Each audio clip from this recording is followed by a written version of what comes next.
Yeah, hi everyone. It's a pleasure to have you all here. Thank you very much. Thank you Delph as well and Cyberport for organizing all of this. Today we're going to take this time to kind of talk a little bit in depth around sort of how sports and esports are intersecting, and obviously with one of the world's largest, or maybe the largest football club in the world with PSG. So I'd like to introduce the panel with me today. We've got Yassine, who heads up the esports division at PSG, and also Ringo, who heads up the business development side here at Talon. So before we get started, perhaps Yassine and Ringo, you guys want to just give a brief introduction about yourselves, what you do and what you've done in the past, and I think then we can kick off with the presentation and go through some details. Yeah. So Yassine, maybe you want to go first? Thanks, Zhang. It's exciting for the invitation. So as I said, I'm the chief officer for Talon. I basically just teach on the business strategy for the short, medium, and long term, helping them to hire players, teams, and also coordinate all the different partnerships we have. And one of them is to you guys at Talon Esports.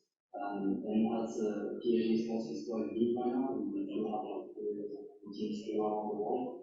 The PSG Talon one Hong Kong, of course, but then we have data in China, also in Singapore, we have FIFA players in Europe, yes.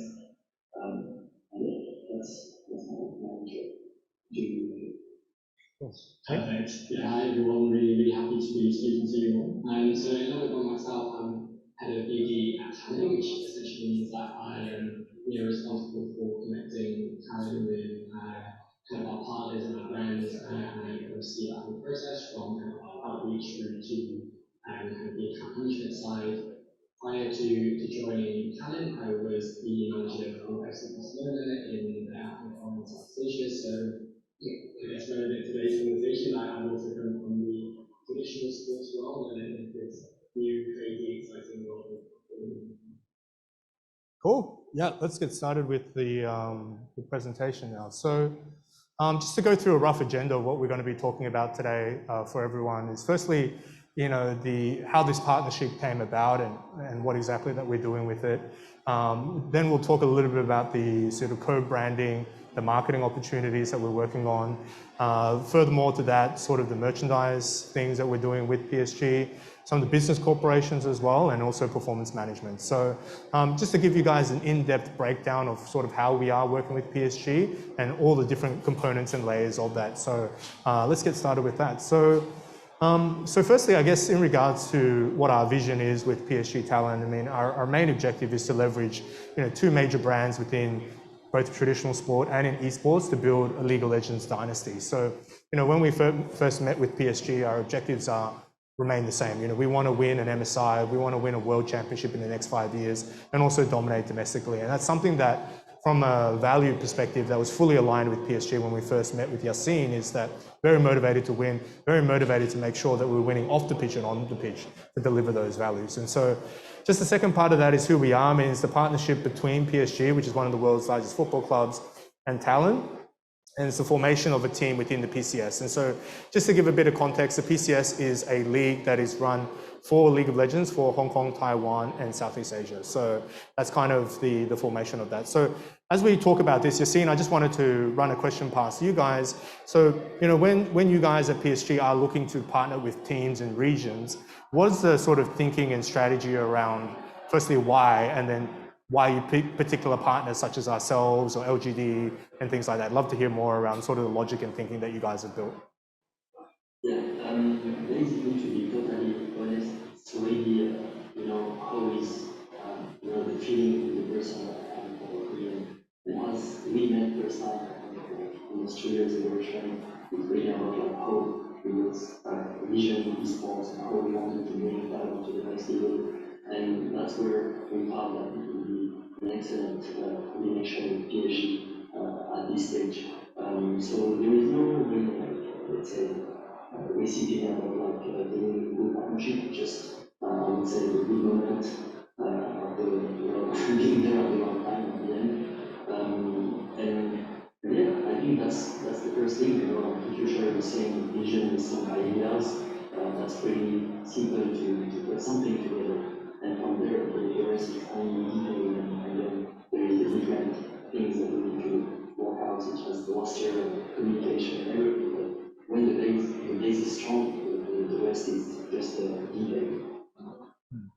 Yassine, can you share a little bit more about sort of around the choice of games around, let's say, Dota 2 in mainland China and League of Legends within, say, Hong Kong, Taiwan? Just, is there a selection process of what games that you guys focus on? I'd love to hear more about that. Yeah. Sure. Basically, the strategy is based on how the club extending into the other thematics, I would say, not only football. Thanks to the shareholder, we invested a lot into superstars that gave us the opportunity to touch the new audience and new markets. So it started by having new fans that we need to engage with.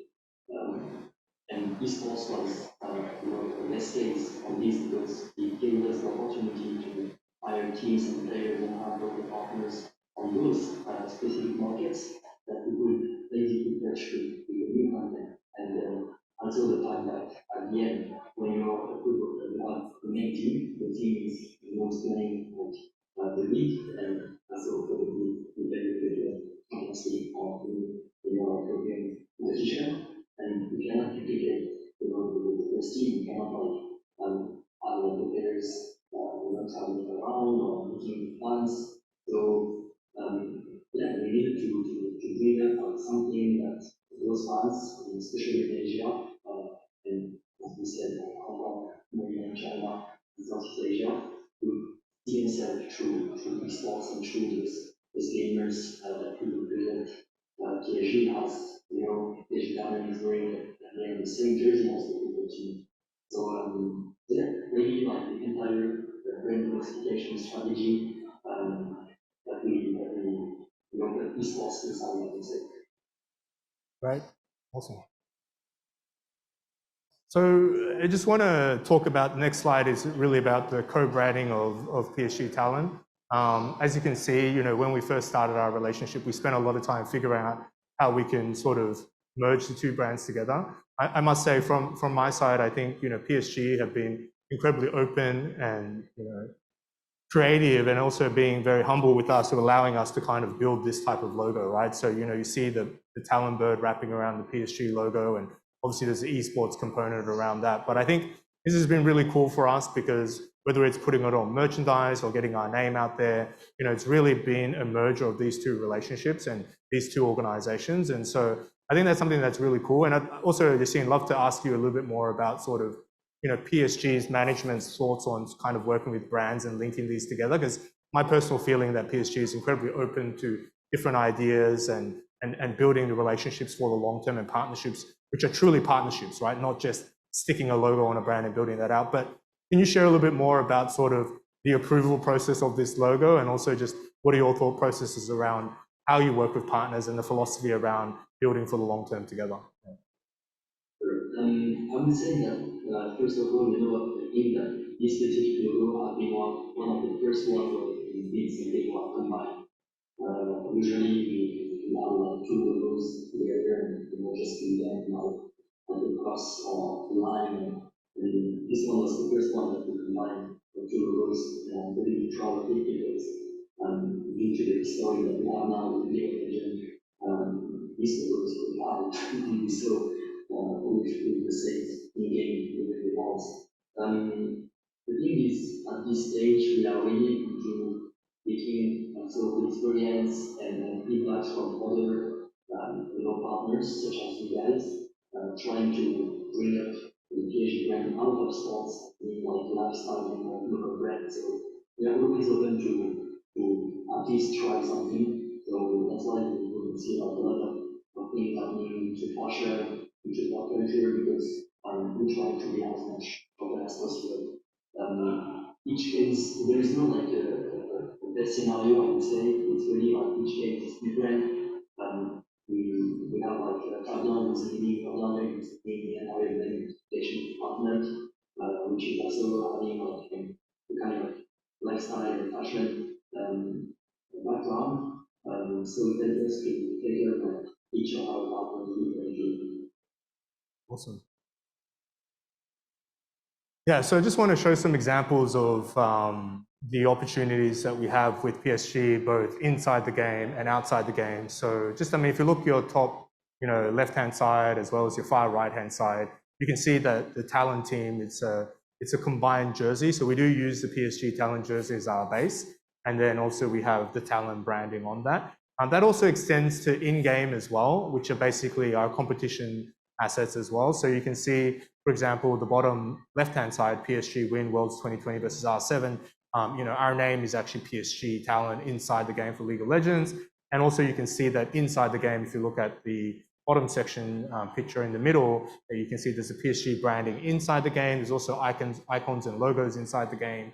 And then also the actual naming inside the game is called PSG. So you can see there's been a full integration of the two brands. Ringo, I just wanted to sort of bring you in and just kind of ask what your thoughts are on when you're talking from the business development side, bringing these two brands together, how has that helped with sort of, driving relationships and driving business development going forward and being able to link these two brands together? Yeah, well, I mean, look, we're still a relatively young brand in the grand scheme of things, albeit we've had some great successes and also well known in the esports world and in Asia in particular, but we're still young, so I think what this partnership, or why this partnership is so important for us from a BD perspective is because it really helps us build trust and credibility with brands, and in particular with brands or individuals who may not be familiar with esports, but also they're likely to know PSG, even if they're not necessarily for fans themselves. So I think that's probably first and foremost, and secondly, it really helps us differentiate ourselves against competitors. And I think we'll go into more detail on exactly what that looks like and what we do to differentiate. But ultimately, top line, working with such a big, globally recognized brand, of course, helps us stand out against competitors and build trust. So it's been, I think, it's a fantastic partnership for us to leverage on the partnerships. Right. Yeah, I just want to also share a little bit about some of the additional content and marketing side of things that we've had, which I think has been incredibly powerful. As for the World's 2021 Championships this year, we actually had Neymar and Mbappe come out and give us some words of encouragement for the World Championships, which this piece of content kind of blew up in Hong Kong, Taiwan, and I think also on Twitter as well. So I think it's another example of how we're integrating the football club, which is obviously the first club within PSG, and also linking that up with the esports opportunities. And once again, I just want to praise PSG for their openness and willingness to do these type of things, because I think the perfect way that we're starting to sort of converge these two worlds together, and having the professional football players do this with us is also incredibly humbling and also exciting for us as well. Yeah, so maybe Ringo, I think the next slide we can talk a little bit about sort of the partnership results and the benefits across both sides. But I guess from the PSG side, we can share a little bit more about, with the tournaments that we've attended and things like that. Perhaps you can run through a little bit detail on the numbers here and also explain what they mean and how it's beneficial for both of us here. Sure, yeah, no, absolutely. So, I think ultimately the first step in any sort of marketing campaign is to make sure we're speaking to a captive and engaged audience. So we can also potentially be our end consumer, and gamers are notoriously difficult to reach through traditional channels, let's say TV or out of home, but do have an extraordinary level of passion and engagement for each.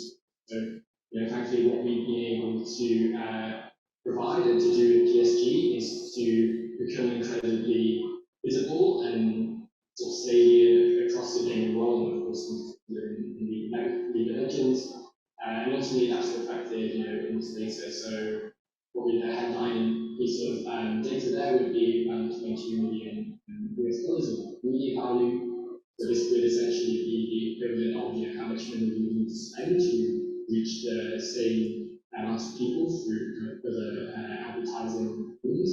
And then beyond that, over 200 hours of logo exposure, 6 million engagement, and 76 million impressions. So I think from what we're being able to do is really to provide a platform for PSG and ourselves to reach a very engaged and very passionate audience. But I think probably more importantly, once we reach that audience and have their attention, what is our message? So being visible, of course, is just really step one. But I think probably the strength of partnership is really driven by this shared desire to engage with fans beyond purely just kind of the football or esports in isolation, which Yassine already touched on. But we want to engage with them from a much broader cultural and lifestyle perspective. So to connect with them over other passion points like music and art and fashion, and to see our fans holistically and to really be engaging with them throughout their daily lives, not just in the football movement or in the esports movement. I think that's really the ultimate kind of benefit of this partnership, and in many ways, PSG is a perfect partner to do that because we share the same vision. So I think we've done some of it already, and what really exciting about is there's so many more, such more great opportunities for us to continue to grow. Just touching upon the sort of opportunities to grow and develop, Yassine, I think it's worthwhile potentially for us to have a chat about some of the things that we had planned after Worlds this year potentially didn't work out because of COVID, and also going forward with how we can integrate even further into the club. Would you be happy to share some of the additional things, like for example, maybe the team can travel with the football team for summer camps and build content together? But love to hear more about some of those ideas if you're okay with sharing around further integrations on how we're linking kind of League of Legends and football together. So I mean, one of the main goals of this partnership is really to find out the best out of each of the partner, and one of those is really to for you guys as Talon to have access to our knowledge of sports, and also all the activation that we do outside of the pitch, such as the digital, the signature, and all the workshops that we do at the stadium. So basically, because of COVID, we could not do this kind of activation, but we also invested at PSG Sports a lot of efforts into content, into having not only cross content, but I would say more connection between the main team and the esports team. And Talon and PSG Talon is going to be part of this. Hopefully, as soon as we get us travel more easily. But for example, one of the plans that we had was the League of Legends team going to the Middle East, maybe going to draw and having the League of Legends players, teaching League of Legends to the main players such as Ringo and Yassine and so on. And this would have been something that we could send to brands and potential partners, and to make sure that people get also more engagement and nutrition, because if you have such programs, which is what our groups cover. So there is we're not saying that many different ways of engaging both the football side and the sports side. But then step by step, we're going to get there once we give us more freedom. Yeah, thanks, Yassine. So the next area that I kind of want to talk about, which I think is very important, and as Yassine kind of touched upon, with PSG trying to drive into pop culture and being relevant to sort of all those things, is around merchandising. And so for those who don't know, that PSG and Talon, obviously we work collectively throughout the year to build merchandising opportunities across various products and across various brands. And so obviously the main sort of brand that we work with on the performance side is with Nike. You can see, and with Air Jordan, you can see with the jerseys that we've got from last year to this year, we leverage a lot of the traditional football kit for our performance wear, whether we're on stage or training and things like that. But at the same time, we also are developing sort of cultural or streetwear related or fuller projects as one-offs that we're working with to kind of develop, right? And so just on the far left-hand side, you can see an example of the PSG Talon sort of t-shirt that we've created, which is not really a performance outfit, but more of a streetwear item that we've created that allow fans to collect and wear on a more daily basis. In the middle, you've also seen that we've created a mouse pad, which is the soar with PSG Talon, which is the slogan that we use a lot throughout the year as a similar thing. And then lastly, on the far right-hand side, you can see from the sort of work with Nike and during Worlds last year, creating a limited edition t-shirt around sort of victory and the PSG Talon and Nike brands being brought together. So just touching upon this, Yassine and Ringo, love to get your thoughts on this. But Yassine, firstly from your side, love to hear the strategy from Fabien around what PSG has been doing about integrating sort of pop culture and working with like celebrities and art and music and sort of the thinking and strategy around that and how that's helped kind of drive, I guess, the PSG brand further globally. Yeah, as I said earlier, it's really part of the brand expectation strategy and then super down and this knowledge on fashion. So we able to partner up with brands such as Dior, Talon, and so many other ones that we know sometimes.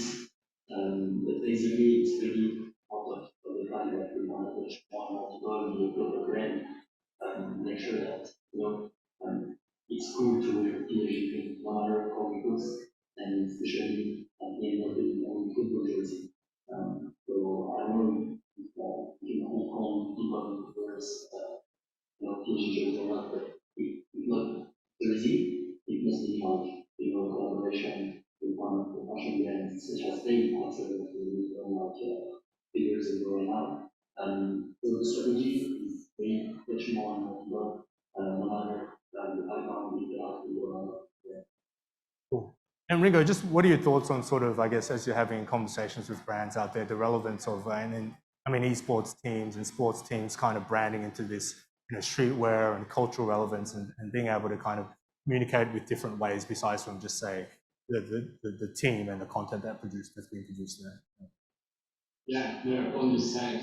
I mean, I think, from with teams and competitions, there's obviously a huge media element of the partnerships and the sponsorships go from competitions to esports. But when we start to talk about connecting with fans over kind of culture or passion points and really engaging with them, I think that's probably where the real strength is, because you'll be building a genuine relationship with the end consumer. And of course, in marketing, we have to somehow segment people, otherwise it'll just be a crazy mess. But ultimately, gamers, they don't just exist as a gamer, and they also learn music, art, fashion. They all have all these other passion points. So for us, I think in Talon, there's a super opportunity for us to really kind of connect with dots in that sense.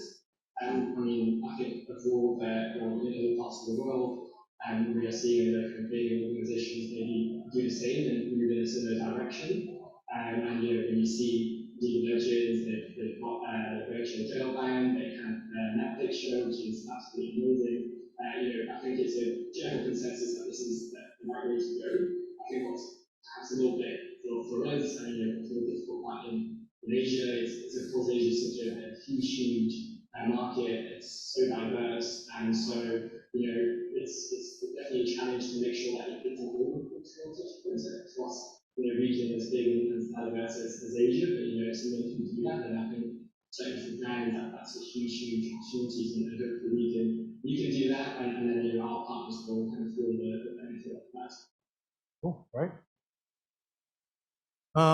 Okay, so the next point I wanted to just touch upon is another extension of our partnership with PSG is that we actively work with them on business corporations and opportunities to develop sort of leverage the sort of PSG brand and the network and the opportunities there and look for ways that we can generate revenue across both sides of things. So Ringo, I'd probably love for you to hear more about this, but how have you sort of seen this? And then also can you share a little bit more about sort of working with the PSG business development teams and how that's been really beneficial for getting the PSG Talon brand out there, not only in Asia but also globally. Yeah, no, exactly that. So I guess there's two levels. So one level it's us at Talon being able to leverage PSG's resources. So whether that's a network, experience, knowledge, tools. Certainly that's one element. But I think probably more importantly, it's kind of the benefit that this partnership can achieve to our partners. And of course, for partners, if they have the opportunity to lean on this incredibly powerful PSG brand, their IPs, their assets, alongside our own, then that's obviously a big benefit for them. I think they're very complementary in many ways. We can, like PSG certainly, of course, can provide many things that we can't, and probably vice versa as well. So we're both have our strengths and to bring that together. And you kind of touched upon it. We're very much Asia focused, APAC focused. Our teams are in Korea and Taiwan and Southeast Asia, but really with what we have with PSG is really a strong global network that we can use. So depending on who we're speaking to, if that's really something that is important to them, then that's something that we can turn. We know that we can turn to PSG to. So, yeah, I mean it's great in so many ways and wonderful ways, but more wonderful. Yeah, Yassine, could you share a little bit more about sort of, I guess, how with the various offices in Singapore and Shanghai and Paris are helping with both LGD, us, and all the other teams that you guys are building, and sort of the infrastructure and how you're supporting on the business development side? Yeah. Sure. Basically, as our name HQ is in Paris, there's a lot of people around the world. One in Singapore, one in Shanghai, and basically on those different access has resources particular involved in us, and also with having people on different point of view. One is media, one is communication, and most important one is business development. So we do have somebody from the sponsorship team, which is a recommend to the partners to help in the decks, to help also teach some of the actual sponsors on the club. We like an example, the American Express used to be the sponsor football side. Now we became sponsor the FIFA division.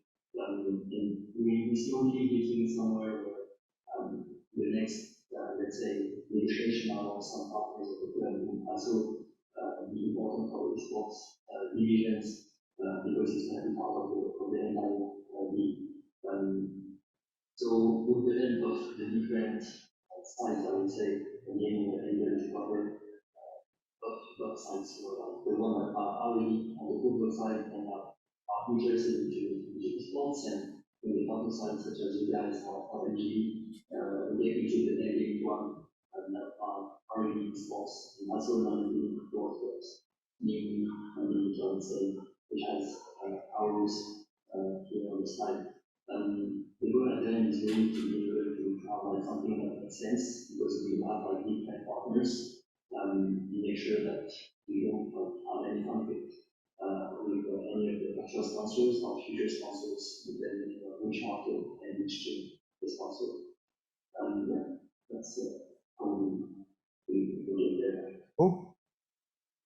And then on the last side, I just want to kind of the last cooperation pillar that we kind of work with PSG is definitely on the business and the performance side. And so this is something that I think Yassine and I really connected on at the start, was how do we leverage information and knowledge from traditional sport and apply it into esports. And so obviously PSG has been around for decades and have run successful football clubs for multiple years, whereas esports I generally feel is still relatively new. And so there's a lot of knowledge transfer that's happening here. Unfortunately, we haven't been able to do it because of the COVID travel restrictions, but the end goal is actually have the PSG and the Talon performance teams come together once or twice a year and start talking about how we can leverage a lot from each other, and also mainly from the traditional sport around sleep, nutrition, fitness, recovery, and leverage those knowledge pieces and apply them into sort of the gaming side. So Yassine, love to hear more about what your sort of philosophies and thoughts around that, and how we can kind of start merging these two, because there's a lot to learn from esports, has a lot to learn from traditional sports, and I think having that is incredibly powerful. Exactly. So the idea behind this is really to connect both performance team from the esports with the football one, and on the football side being able to share on the coaching, on the nutrition, and all the different relevant approach to being more performant as a player, no matter which discipline you play. The thing is, we have different academies on the football side all around the world. I think we do have one on the phone, and typically we weren't able to cover the talent team yet. I think also we will be able to do that. It will be very interesting to see what would be the benefit out of it, especially experience from traditional sports, particularly sports, haven't really proved, I would say. There is plenty of different aspects of it. So we still need to also, I would say, try this and make sure that it's really meant for esports. But we think that there is a lot of synergy, so we are pretty confident about what we will deliver and make sure that our teams perform better with the PhD, the division, and the I don't know if you want to have more Sean and what you think about this one specifically. I'm really excited to make it start. Yeah, I think this year we can say that we are planning a number of things with some fitness partners and along with you guys around some ideas we can implement into the League of Legends team. I agree with you. I think there's a lot of learnings and we need to see certain things will work and certain things won't work because obviously the fitness demand is very different, right? Like the physical demand is quite different, but also there are also a lot of similarities around managing stress and load, and also there are still injuries and recoveries that we have in esports as well. So it'll be interesting to see what components, and I think we're super excited to grow with you guys to figure that out. So yeah, I think we're running out of time, but so just want to thank Yassine and Ringo obviously for jumping in today and sharing their knowledge. Is incredibly great, and obviously everyone here for listening in. And I guess we have some time for Q&A, I assume. So happy to take any questions from the crowd or from those that are online, and happy to support those. Thanks. Okay, so I guess the first question may be both for Ringo and Yassine, given you guys both come from traditional sports spaces. Quite a broad question, but I think it's quite interesting to see how do you see the potential in sports and esports? I guess, how do you see these two things linking together from you? I know we've discussed a little bit about it, but like, let's say moving into the future in 5 to 10 years time, how do you guys see these two fields kind of combining together? Yeah. You want to start? Yeah, no, sure. I think if I go back to when I was working in traditional sports, I think it's, and kind of Yassine's touched upon it already, it's very much a tunnel, and as with every kind of this marketing journey, ultimately we're trying to, or traditional sports teams are looking at the gaming world to capture fans. I mean, I think that's the end goal, right, of what most sports teams are trying to do. And increasingly, young people are spending time on gaming and kind of in virtual spaces and esports. So you've got to go to where they are, right? If you want to really kind of bring them over, you've got to deliver some sort of value to them in their own space first, and before then really kind of really introducing them to something else that's new. So in this case, it could be football.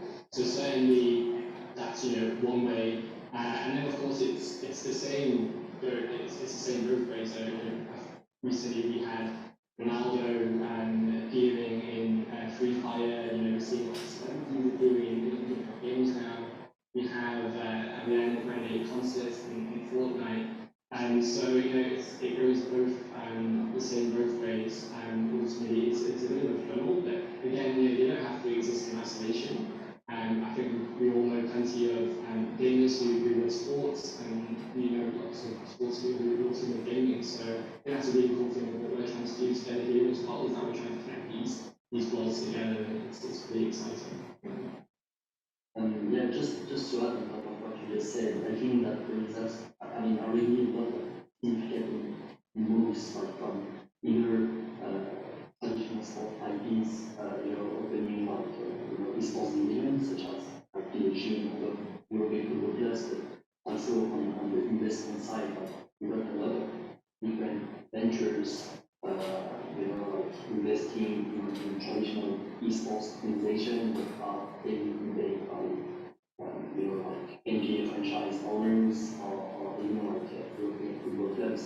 So we're slowly getting there because basically sports fans are getting older and older. The kids, following more and more influencers, professional gamers. So they have to basically be on the hype, which is esports and everything digital, I would say, today. Yeah. Cool.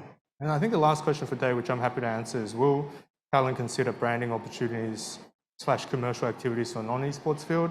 Yeah, I mean, obviously for PSG Talon League of Legends team, it's partnered with PSG, but then across some of our other teams, particularly in Thailand, we are working with the telco there with some of the branding opportunities. So generally, I would say it's pretty open. I think brands are generally open across all categories, and there's definitely opportunities to cross-pollinate across all of these. So that's what's really exciting about this space. So I think we're up for time there. So I just want to once again thank everyone. Thank you, Yassine. Thank you, Ringo, and thank everyone here. And also thank you, Cyberport, for organizing Delphi and having us chat here today. And of course, if there's any other additional questions, feel free to reach out to us. We'd be happy to kind of answer and chat further. But thank you very much for the time today, guys. Thank you. Thank you. Thank you.